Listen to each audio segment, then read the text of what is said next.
Back with us on the SportsMax Zone. Breaking news out of England I can share with you. Simon Stone from the BBC is reporting that, well, we told you earlier that Chelsea and Man City had indicated that they would, well, reports out of both clubs, no formal statement, reports out of both clubs indicated that they would be withdrawing from the European Super League. Well, news posted on the BBC's website 10 minutes ago or less than that. Simon Stone, the BBC sport reporter, saying the remaining 4 English teams have decided to pull out of the Super League. BBC Sport understands a formal announcement will be made this evening.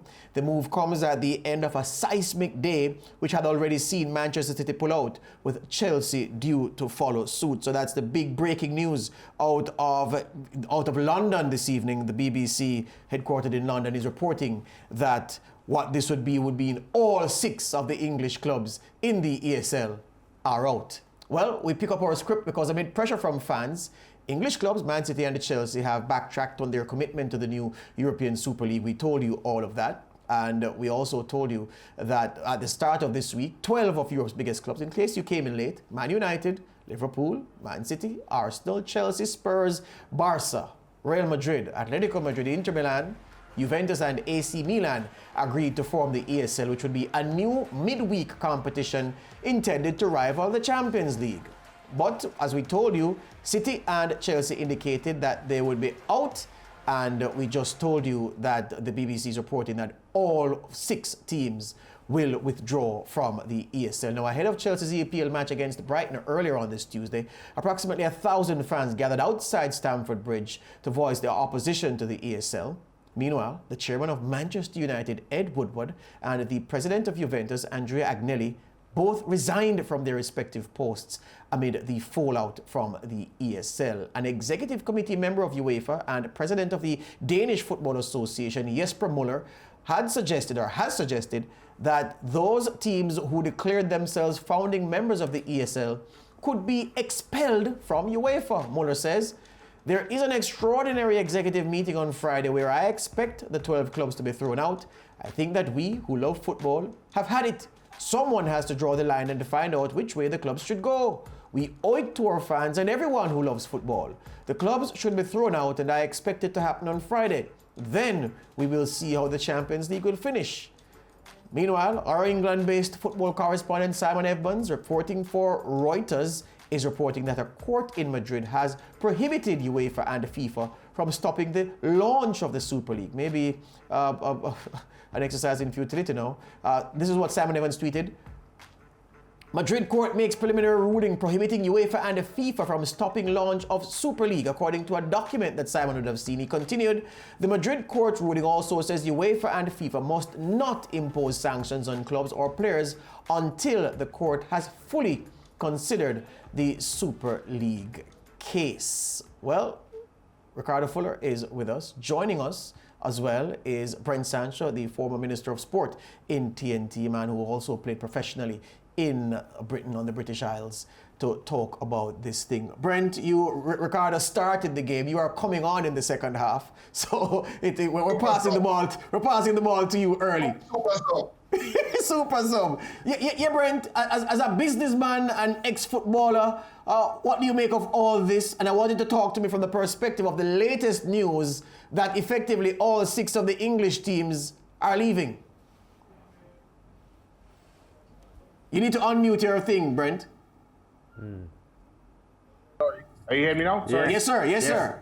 Yes, good afternoon to you guys on the panel. Of course, my good friend Ricardo is a tough act to follow, but I think the coinage, the voice of the people is the voice of God. And I think today is a historical day, a day where we saw Derek Chauvin, of course, getting the guilty verdict for his role in the George Floyd killing.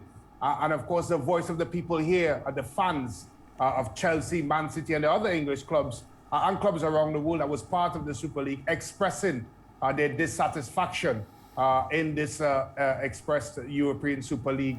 And I think that is one of the fundamental reasons why we are seeing, of course, the dismantling of this European Super League. I think, of course, that they went ahead with this decision, not taking the fans into consideration, and the fans let them know exactly how they felt about this European Super League. For those who are struggling to understand, Ricardo, why is it that people are so upset, given that the teams would play in the Premier League just the same, the English teams would play in the Premier League just the same, but rather than play Champions League, they'd play European Super League midweek. And they look at it and say, well, what's the big deal? As a man who lived and played the game there, explain what the big deal from the fans' perspective was. History. Big part of history, the Champions League is for Liverpool especially. We talk about Liverpool, we talk about Man City, maybe just coming up, Chelsea, I think 4 times, Arsenal, all the 6 teams that's involved. The history would have been wiped out. We talk about Man United, the Munich air disaster, and that was because of the Champions League. So those are memories that potentially or more likely would have been lost if it's the rival and say, for example, it takes over, from the Champions League in time if it had went through, So it's a big part of history. And plus, and also, don't forget, it would be probably a lot more expensive for these fans, especially in times like these in the pandemic, and after the pandemic, to find all those money, probably 2 or 3 times more they'll have to pay to see these games. Because again, we talk about what, 4 billion was meant to be spread between these teams, with the English teams, all 6 English teams getting a purse of £310 million each, and the other potentially 14 teams get 200 million euros golden handshake just to enter the tournament. So those money will have to be made back up in some way, shape, and form. And that's obviously, we know, television rights, ticket sales, season tickets, and all these things, just to go and see a game at your own stadium or travel to Europe would be 3 or 4 times higher. Yeah, Brent Sancho, I can't say that I'm shocked that the effort is hitting upon some stumbling blocks, because I did say on yesterday's show that, you have to think about the fans. Is this something the fans want? But beyond that, isn't it a little surprising that within 24 hours the whole thing appears to be crumbling? Why is it that they would have set up such a proposal that seemed detailed, seemed well planned, and within 24 hours, the effort appears to be crumbling and everyone is backing off, or most of them at any rate? Yeah, I am extremely surprised, especially with the group that you talked about. And again, of course, these clubs will have the best advisors, lawyers, etc. around them, giving them the advice. And when I first heard the news, I thought to myself that they are going for it. They're going for broke. This is not even a poker game. This is these super clubs. I mean, we've heard about this conversation for quite some time now as it relates to a breakaway league. But when you heard the announcement and you heard some of the, of course, the words coming out from the Real Madrid president, Florentino Perez, and his definite stance as it relates to the fact that if players were banned, then they'll start their own World Cup. So it seemed like they were very, very sure about it. But when you listen to Klopp's statements before the game against Leeds, and he made it known that he didn't know anything about it. He was told about it in passing. The players certainly knew nothing about it. They were never advised or spoken to about it, or the topic was even mentioned. That's when I started to realize that they may have some problems, because the main stakeholders in this were left out in the conversation, and that is the fans and, of course, the players. Gentlemen, if I may just interrupt your line of questioning again, Lance, to give you some more breaking news, because Manchester United have just posted a statement to their official website. This is Manchester United's first official statement since all of this broke on Sunday. And the statement from the communications department reads, in fact, it was sent 7 minutes ago, says, Manchester United will not be participating in the European Super League.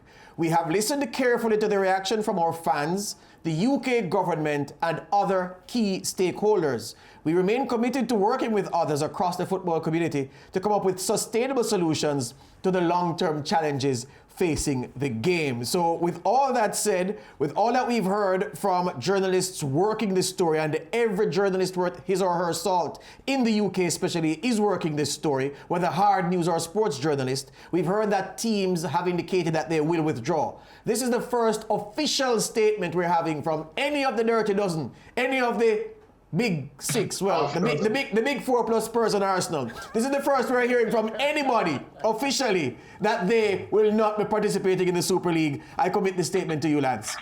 Yeah, well, to be honest, you know, the stories have been fluid today and coming fast and furiously. So we are expecting more statements. Of course, earlier on we heard about the resignation of the Man United chairman, Ed Woodward, vice chairman, and the Juventus president has also resigned as a fallout because of what is happening here. So I go back to the original point. Ricardo, you can comment on this as well. Brent already made his statement that the way this has crumbled here just a day after an announcement that seemed so well organized and well drilled as far as their plans were concerned, boosted too by the report that came from Simon Evans on Reuters today that they appear to have the court backing that FIFA and UEFA would have no right to ban players if they contested the ESL. Ricardo. Well, as you can see, when you got so much money involved, and it is a known fact that the big six clubs that's involved with who wanted to go away in the ESL, basically they wanted a bigger part of the Champions League money and for playing Europe. They made that known ages ago, several years ago. This was all big news. And obviously they weren't getting it. So I think they decided between themselves without letting, as Brent said, letting the main people know about what's going to go on, the players, the fans, the managers, and the situation, the backlash which they got from the fans, which rightly so, the managers, and obviously the government as well, put things in place. It would have been ludicrous, it would have been crazy for them to go ahead with it. And all the bans that was put against the players themselves, if their club participated in the tournament or in the ESL, obviously they wouldn't be playing in the European League, and they wouldn't be playing in the World Cup. So all these restrictions, government restrictions, which was placed on the clubs traveling, it would have been so difficult for them to make this happen. Yeah. So there's no reason why the sensible thing to do is to just pull out and publicly gonna apologize to the UEFA right now. Yeah, Ricardo, you've played a blind goal with a header, left foot, right foot. It's a perfect hat trick, and we are saying thanks to you for your contribution today as we crack on. Always a pleasure speaking with you, Ricardo, and we hope to talk to you soon. You're welcome. Anytime, guys. Lance, George, Brent. Hello, bless them. Excellent. The former reggae boy and Stoke City striker and Stoke City standout in the Premier League, we must know, Ricardo Fuller. Let's take the break, and when we come back, we'll talk about this issue, Lance, from another perspective, from the broadcasting rights perspective. And who better to speak about than the man that knows a thing or 300 about broadcasting and the like, SportsMax's CEO, Oliver McIntosh.